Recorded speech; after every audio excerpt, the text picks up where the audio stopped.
बिस्मिल्लाहिर्रहमानिर्रहीम। अस्सलाम वालेकुम। परवरदिगार आपके रोज़ी रिज़्क़ में बरकत और इज़ाफ़ा अता करे मोहम्मद व आले मोहम्मद के सदक़े में। आज जो रेसिपी मैं आपसे शेयर करने लगी हूँ वो है खट्टी पालक दाल।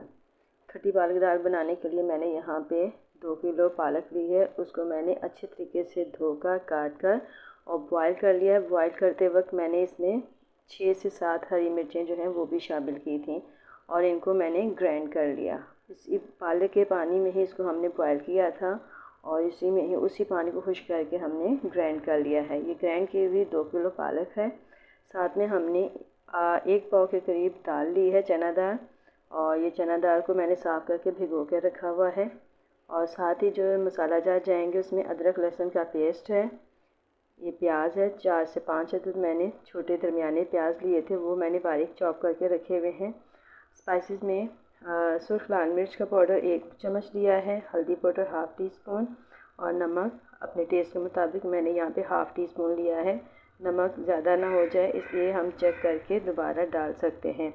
और साथ ही यहाँ पे मैंने ये इमली का पल्प लिया है। इमली का पल्प मैंने 1 प्याली ली है। यहाँ मैंने 2 कप ऑयल गर्म होने के लिए रखा हुआ है। अब इसमें मैं ये प्याज फ्राई करूँगी। ये जो प्याज मैंने रखे हुए हैं इनको फ्राई करूँगी और इसमें फिर बाकी मसाला जार जो हैं फ्राई करने के बाद मैं अदरक लहसुन का पेस्ट शामिल करूँगी और बाकी चीज़ें फिर बाद में आपको मैं बताऊँगी कि ये आगे का प्रोसीजर हमारा कैसा है और ये किस तरीके से हमने तैयार करनी है पालक।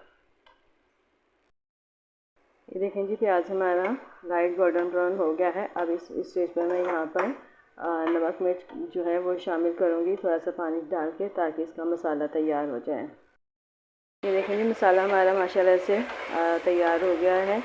अब इसमें मैं ये इमली का पल्प जो मैंने बना के रखा हुआ है वो शामिल करूँगी, ताकि ये भी अच्छे तरीके से पक जाए और इसका कच्चापन जो है वो ख़त्म हो जाए। देखिए, अब इसको मैं भूनूँगी जब तक ये पानी खुश्क ना हो जाए। ये लीजिए जी, मसाला हमारा माशाल्लाह से तैयार हो गया है। अब हम इसको और 2 मिनट भूनेंगे और इसमें फिर हम पालक शामिल करेंगे ताकि वो भी अच्छे तरीके से इसमें भुन जाए और मसाले का फ्लेवर इसमें आ जाए। मसाला खूब अच्छे तरीके से भुना हुआ चाहिए। देखें ऑयल कितना अच्छे तरीके से अलग हो गया है और इमली का पानी भी खुश्क हो गया है। देखिए, अब मैं इसमें पालक शामिल करूँगी। ये देखिए, ये 2 किलो पालक जो कि हमने ग्राइंड करके रखी हुई है ये शामिल करेंगे और इसको खूब अच्छे तरीके से हमने भूनना है।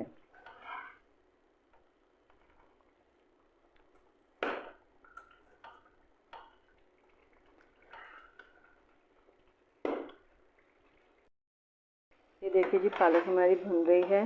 पालक अच्छे तरीके से भूनने के बाद अब मैं इसमें इसी स्टेज पर यहाँ पे दाल डालूँगी, ताकि दाल भी पालक के साथ अच्छे तरीके से भुन जाए।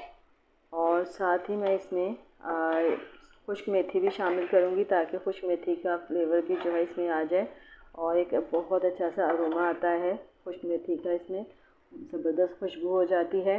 तो आप भी इसी तरीके से ये कीजिएगा। अगर आपको हरी मेथी नहीं मिलती है तो आप खुश्क मेथी को ही पकाने के दौरान में डाल देंगे तो बहुत मज़ेदार खुशबू आती है और इसका मज़ा भी बहुत ज़्यादा अच्छा होता है। ये हरी मेथी का ही नेमो बदल हो जाता है, क्योंकि हरी मेथी को ही खुश्क करके ये रखा होता है।